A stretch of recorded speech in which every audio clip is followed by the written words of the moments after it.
del internaute de la Seneweb TV seneweb.com ñuy am mbégte saa su nekk di ànd ak yéen ci suñu ay programme ba tax na dañ leen di jaajëfal ci topp gi tànneef gi ak kóolute gi comme niñ koy baaxoo di defee nag tous les jours ci suñu ay programme ñu ci waxtaane lépp loo xam ne rek moom moo di tolluwaayu réew mi waaye itam luy jëmale réew mi kanam tax tey ñu dalal fi ndaw boo xam ne ab sénégalais la waaye itam di jëmmal Sénégal wala Afrique fu nekk ci àdduna mu di Saly Assane Thiam moom la ñu Alassane Thiam moom la ñu dalal tey ci waxtaan wu ñu war a seq ak moom laaj ak tontu Saly Alassane maa ngi lay nuyu di la bàyyeeg fidèle internet de la Seneweb TV. jërëjëf soxna si maa ngi lay nuyu di leen ziar di nuyu aussi internetu Seneweb bi yëpp. bu ñu bëggoon xam tey kan mooy Saly Alassane Thiam ci parcours bi nga xam ne def na ko waaye itam tey li waral mu taxawaay boo xam ne ràññee nañu ko ci àdduna wërngël këpp. waaw Saly Alassane Thiam doomu Sénégal la je suis un pur produit du système sénégalais fii laa jàngee màggee fii nekk Boy Sicap donc def sama étude fii après dem en Europe yeggali fa sama jàng bi ma yeggalee sama jàng ba pare tamit jot naa fa liggéey ci ay institutions yu mag donc bi ma tàmbalee sama liggéey maa ngi tàmbalee sama activité professionnelle ci cabinet d'un député maire en France bi ñuy woowee Alain Claes bi nekkoon à l'époque le rapporteur de l'affaire Cahuzac à l'époque ma nekkoon fa responsable de projet ma pare foofu itam liggéey fi ñuy wooyee le leader de l'énergie en France daanaka mooy tuddi Électricité de France mooy ñun suñu Sénélec nekk fa aussi responsable de projet accompagner aussi développement des compteurs intelligents liggéey ci projet yu mag foofu noonu bi ma paree liggéey fi nga xamante ni ñoo ngi koy wooyee Allianz leader de l'assurance en Europe une société allemande d'ailleurs ñoo ngi fii suñu dëkk donc foofu aussi def naa fa ñetti at nekk fa responsable de projet bi ma paree liggéey ci une grande société américaine bi ñuy wooyee Hewlett Packard donc ñoom aussi permettre na ma liggéeyal les entreprises du CAC 40 mooy sociétés yi gën a mag ca France ma dimbali leen seen i stratégie ak seen i développement mais à côté j'étais toujours engagé ci benn organisation internationale non gouvernementale bi ñuy woowee Afrique Patrimoine nekk ci membre du Conseil économique social des Nations Unies donc kooku mooy Saly Alassane Thiam doomu Sénégal bi dem bitim réew jàngi mais ñëwaat également pour xeexal dëkkam. D'accord. Actuellement da nga ñëwaat pour ay affaires. pour delluwaat wala da nga ñëw pour toog kaay. non man ñibbisi naa parce que bi ma paree foofu expérience bi pour faire la suite bi ma liggéeyee HP ba pare dama démissionné créer sama société bi moo ngi tudd Wove Immobilier muy jàppale suñu doomu Sénégal yi nekk bitim réew ci ni ñuy fexe ba tabax au Sénégal fii ci dëkk bi te bañ a déplacé wu parce que xam nga dañu daan dégg lu bëri ay doomu Sénégal lañ bitim réew ndax nañ leen ci ay terrain ndax nañ leen ci ay tabax donc léegi man en fonction de mes compétences en fonction de mon savoir-faire ak li ma jàng nan laay mun fexe ba loolu dog donc loolu li ma def mooy créer une plateforme digitale internationale qui permet aux Sénégalais qui sont à l'étranger ñu mun fexe ba nekk ci seen di chantier fekk ñëwuñu donc loolu nouvelle technologie moo koy permettre te man sama xam-xam màcc na ci loolu moo taxoon ma créer société boobu mais pour répondre à la question ñibbisi naa bu yàgg maa ngi Sénégal j'ai créé une société ici en parallèle je dirige une organisation non gouvernementale internationale ñu toog aussi fële ca Nations Unies buy xeexal patrimoine et la culture africaine dans le monde entier. D'accord donc bu ñu ñëwee si li nga xam ne moom ngay xeex. mu di patrimoine culture africaine. donc dañu gis ne que récemment jox nañ la ay prix. ak trophée yoo xam ne jox nañ la ko lan moo ko waral lan nga fi liggéey lu war a mën a tax. ñu jox la prix yooyu également honoré la ak sa drapeau bi nga xam ne moom ngay porté mu di drapeau Sénégal. alors li ñu liggéey bëri na parce que lépp fierté wu Sénégal la. prix yooyu nga wax effectivement gagné naa prix daaw bi ñuy woowee le African Talent Awards ñu doon nominé ay doomu Afrique yëpp 54 pays sélection bu mag la woon donc ku nekk indi sa projet wax ci li ngay liggéey aussi xool est-ce que amal na intérêt Afrique ou pas donc man li may def tey mooy xeex pour ñu reconnaître culture africaine ci àdduna bi xeex pour suñu patrimoine ñu mun ko jox gëdd parce que am nañ patrimoine bu am doole bu riche bi nga xamante ne nii ñun ñoo ko war a jaayal suñu bopp donc loolu daanaka ci waxtaan bi dinañ ci ñëw xool lu wëndu liggéey boobu noonu après en juillet également gagné naa benn prix bi ñu woowee le Grand Montana Leaders mooy c'est un prix international loolu yëpp aussi ci plaidoyer yi may def à l'international pour xeexal patrimoine africain mais également c'est une fierté que ça soit un Sénégalais qui l'a donc loolu mooy li ñuy xeex et puis li ñuy def bëri na donc je pense que dinañ mun jël rek ay pàcc ci li may def pour ñu expliquer ko wax également ban njëriñ la mun amal Sénégal ak Afrique également. d'accord sànq yaa ngi wax que ne bi ñu lay jox prix bi. yow ak sa yeneen i moroom yi naataango yéen a fa nekk ndawoon mën naa nekk 50 yaa ngi koy wax léegi 54 pays yi nga xam ne peut-être bokkoon nañu ci mais ñu désigné la ci sa ay biiri moroom jox la trophée boobu. lan nga fa présenté comme projet boo xam ne am na solo. ba ñu seppile ci sa ay biiri moroom jox la trophée boobu. Alors, projet que je vais présenter, c'est le Forum du patrimoine africain. Pourquoi ce Forum du patrimoine africain? Parce que nous avons nommé en tant que président, de me proposer un plan stratégique au conseil d'administration. Proposer aux Nations Unies, proposer également à l'UNESCO. Moi, l'Afrique a des problèmes qui sont une culture, nous reconnaître à l'international. Le problème, c'est que nous avons une liste qui est l'UNESCO, la liste du patrimoine mondial. Moi, site et patrimoine qui est le foofu la ñeen di inscrire pour que nit ñi mun ko xam dem aussi di voyager pour seeti ko muy développer tourisme dëkk yooyu yële léegi ñu ne aujourd'hui Afrique ñaata patrimoine la am ñu def taxaw seetlu liggéey ci ak ay ndaw mooy suñu représentant yu nekk que ça soit au niveau de New York de Genève mais de Vienne ak fii ci Afrique ñu gis ni il y a 1154 patrimoines yi ñu classé au niveau de l'UNESCO ci àdduna bi ñu xool nag Afrique am ci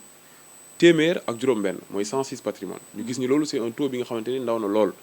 On parle de l'Afrique la terre-mère fii la lépp fekk baax fii la sunu maam yi liggéey li nga xamante ne nii der bu ñuul def na ko ci humanité xam nañ ko on dit que l'Afrique est le berceau de l'humanité donc mu doon lu nga xamante ne nii déséquilibre la ñu ne lii de bu ñu fexee ba indi ci solution dina permettre culture africaine am un élan international ñu mun ko xam fépp ci àdduna bi ñu mun ko considérer fépp ci àdduna bi donc boobu mooy problématique bi njëkk deuxième problématique bi mooy les objets culturels africains ay objets yi nga xamante ne sunu maam yi ñoo amoon génie créateur créé ko tubaab bi aussi fexe ba nasaxal ko yóbbu ko seen dëkk yi léegi ñëpp di dem ci dëkk européens yi pour seet ko donc loolu li nga xamante ne ni ñu ne forum bi dafay ñëw indi solution ci ñaar yooyu les problématiques problématique bu njëkk bi lañ ca décidé comme objectif ci forum du patrimoine africain mu doon forum bu mag mooy doon daanaka surtout le festival mondial des arts nègres à l'époque le président Léopold Sédar Senghor sa première action politico-culturelle loolu la doon parce que xam na rôle culture lii tax ñu respecté la lii tax ñu jox la gëdd lii tax tubaab yi ak ñeneen ci àdduna bi yëpp bàyyi la xel mun la jox gëdd day fekk nga sa moomeel nga téye ko sa moomeel nga jox ko gëddam nga respecté ko nga mun koo jaay ñu ne li ñuy def mooy dans un premier temps li ñuy def mooy créer un espace d'échange africain mu nga xam ne di njiitu Afrique yi dañuy daje xool ni ñuy réfléchir pour fexe ba développer suñu culture fexe ba ñun suñu bopp suñuy patrimoine ñu mun ko inscrire mais en parallèle loolu li muy joxe comme impact mooy ñu créer suñu propre label du patrimoine africain c'est-à-dire que toll nañ fi nga xamante ne nii waratuñu xaar tubaab yi di ñu classé wala du ñu classé pour ñu mën avancer ñun suñu bopp dañu objectif bi mooy ñu créer le label du patrimoine africain. Mais est-ce que boobu léegi commencé ngeen gis que ne vraiment am ngeen résultats yi ngeen soxla. ah oui ñoo ngi ñëw maa ngi ciy ñëw résultats yi vraiment c'est des résultats yi nga xamante ni lu ama solo la que ça soit au niveau international même au niveau national. Le deuxième objectif du forum du patrimoine africain c'est que ñu mun fexe ba am un commun accord entre les Africains ñu mun ak les Européens ñu signer li ñuy woowee la convention du patrimoine africain loolu mooy mun tax ba tubaab yi aussi signé ni ñoom nangu nañoo delloo mais na am dafa am lu mu laaj ñun suñu bopp parce que dafa am taxawaay bi nga xamante ne ni ñun réew yi Afrique dañ ko war a am waruñu rek ne objet yi dafa war a ñëwaat te ñu toog di leen xool ñun ñoo leen war a won ay preuve wala leen ay jéego yu ñu teg pour que objet yooyu bu ñëwaatee ñu mun xam nu ñu koy utiliser am suñuy musée yii dafay dem ci université yi yii dafay yee aussi xale yi donc ñaari objectif yooyu projet boobu laa présenté woon et puis moo tax ñu nominé ma et puis yàlla def également ma gagné prix boobu pour le Sénégal. D'accord. Donc ñu wax ci leneen loo xam ne aussi mën nañoo jàpp ne ba tey ci sa carrière la mu di benn ouvrage boo xam ne yaa ngi ko dippee mon combat pour le patrimoine africain. lan moo waral loolu. Alors li waral loolu bëri na li waral loolu dans un premier temps c'est pour expliquer à la jeunesse africaine, mais également à la jeunesse sénégalaise parce que man d'abord pur produit sénégalais là pour wax leen ni c'est possible c'est-à-dire que il faut ngeen am fit il faut ngeen rêver dem ubbeeku ci àdduna bi pour nit ñi mun ñu respecter te loolu du leneen du alal du leneen ak leneen xam-xam moo tax ne leen foog ngeen bëgg xam-xam parce que ëllëg bu fekkee bëgg nañ ñu respecter ñu à l'international bu fekkee bëgg nañ ñu jox ñu cër bi ñu moom il faut ñu am xam-xam il faut ñu nangu gëstu il faut ñu nangu jàng nag du caagane de war a dem école kese foog ngeen am xam-xamu métier pour que ngeen mën a am impact ci seen i vie de tous les jours jàppale seen i waajur mën a jàng donc livre bi moo ngi ñëw pour dans un premier temps c'est un livre autobiographique may expliquer sama parcours bi may jógee Sénégal dem bitim réew xeex ba tey toll fi ma toll di wax ak njiitu réew yi di leen jàppale ci xam-xam mais également pour expliquer le rôle de la culture dafa am benn mag bu tudd suñu Babacar buy ne ku wàcc sa ànd boo dem fekk fa borom. donc ñun tey li suñu moomeel il faut ñu gëm ko il faut ñu gëm ki ñu doon prendre en main le destin de notre patrimoine loolu mooy tax ëllëg tubaab bi respecté ñu mooy tax aussi monde bi ñu mën a bokk. parce que dafa am benn monde bu ñu jëm bi nga xamante ne nii boo amul xam-xam da ngay toog. déglu. loolu moo tax mu bind téere bi pour wax aussi les jeunes sénégalais ou bien les jeunes africains que c'est important ñu dem uti xam-xam c'est important ñu gëm ni xam-xam rek mooy caabi.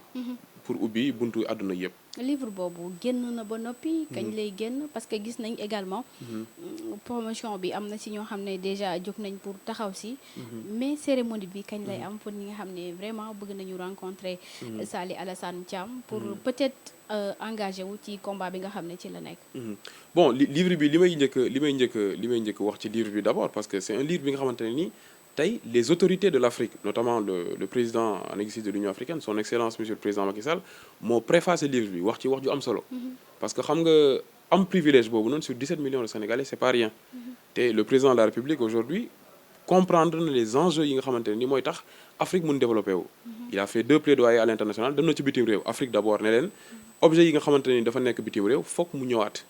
dem en Europe au niveau du sommet bi nga xamante ni li njiitu réewu Afrique ak Europe ñoo doon daje mu wax ju mel noonu ba pare aussi engagé wu ne ma ce livre bi dinaa ko préfacer donc loolu c'est très important c'est une dimension bi nga xamante ne nii c'est vraiment tey Afrique ni ñu yaakaaree ci le président du Sénégal qui est le président en exercice de l'Union africaine yaakaar nañ ko au niveau gis nañ tournée africaine bi ñu jógee yaakaar bi yeneen jegeñaale yi ñu am ci moom pour mu jàppale leen ci plaidoyer pour mu jàppale leen parce que dañ ko déglu te moom mooy interlocuteur privilégié wu communauté internationale sur l'Afrique. bi mu ko dégloo président waxu la lan moo ko motivé ci livre bi. président lan moo ko motivé ci livre bi mais lan moo ko motivé tout simplement parce que c'est quelqu'un qui veut vraiment le développement de l'Afrique qui est conscient et aussi son leadership et honore toute l'intelligentsia africaine tey képp kuy doomu Afrique man fu ma mën di dem ci Afrique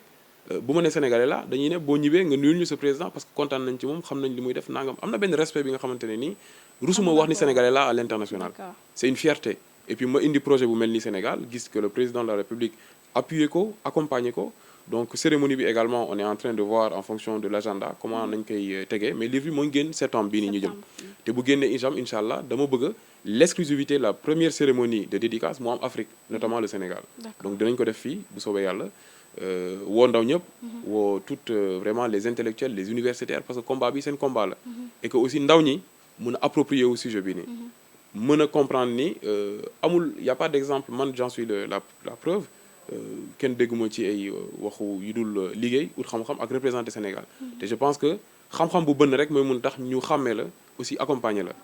donc c'est ça le sujet par rapport à l'ouvrage. tey am na ay jeunes yoo xam ne ñi ngi koy seetaan bëgg nañ peut-être ànd ak yow ci combat bi engagé wu mais amuñu peut-être possibilité wala xamuñu fan la ñu war a mën a jaar tey jii est-ce que pare nga pour yaatal ko pour yeneen jeunes yi nga xam ne ñu ngi ci biir réew mi mën a ñëw ànd ak yow ci combat bi. oui mais li ma def nii c'est la jeunesse bi moo tax ma bind livre bi jeunesse africaine mais également sénégalaise parce que man Boy Town la ci dëkk bi laa màggee fii laa juddoo. au-delà de bind livre bi peut-être mën nga taxawal benn organisation ci biir réew mi xale yi ñëw intégré nga orienté leen wax leen bon naka la ñuy def ba peut-être projet bi gën a développé wu fii Sénégal. ONG bi siège am moo ngi fii biir Sénégal donc on va profiter de la cérémonie bii di ñëw pour mën a rencontrer jeunes yi waxtaan ak ñoom déjà il y a les réseaux sociaux parce que aujourd'hui il y a beaucoup de jeunes il y a des milliers de jeunes dans les réseaux sociaux yu may suivre yu xammee li may def ñu may bind également te man it damay profiter ci occasion boobu pour waxtaan ak ñoom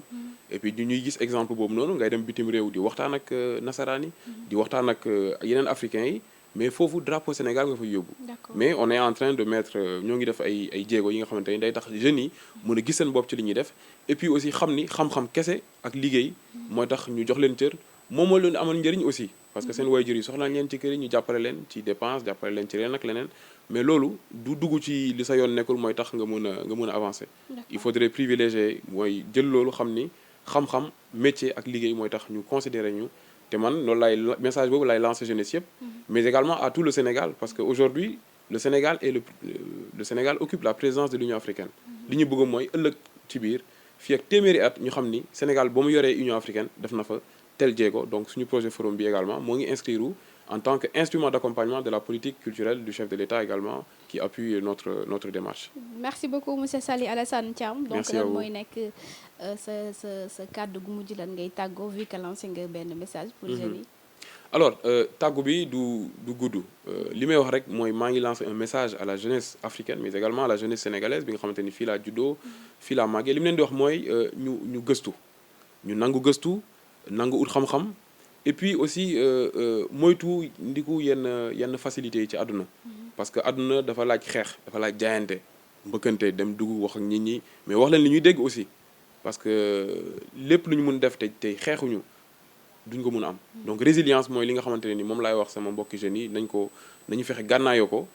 aussi ñeme lu metti parce que noonu ngay mënee fexe ba am li nga suturloo noonu ngay mënee fexe ba nit ñi respecté la noonu aussi ngay mënee def ba fexe jàppale sa dëkk parce que tubaab bi dafay ne demande pas ce que ton pays peut faire pour toi mais qu'est-ce que tu peux faire pour ton pays donc na ku nekk xool ci domaine de compétence bu mu nekk na ku nekk xool ci li mu mën indi ak lu mu ndaw ne man kat lii naa ko def pour jàppale suma dëkk message boobu laa am pour la jeunesse sénégalaise. merci beaucoup. merci à vous. doon am mbégte bu baax a baax di ànd ak yéen ñi ñuy teewlu ci biir Seneweb TV prochaine fois lay doon ci yeneen actualité yi ñuy war a waxtaanee wala yeneen i ndaw ndaanaan yu tukki yu nekk ci biir réew mi te seen i wax war a mën a amal njëriñ askan wi bu leen fàttee abonné activer seen i cloche de notification ngir ñu mën di ànd ak yéen saa su nekk Ablaye Seck moo nekkoon ci réalisation bi jàngeen jëf.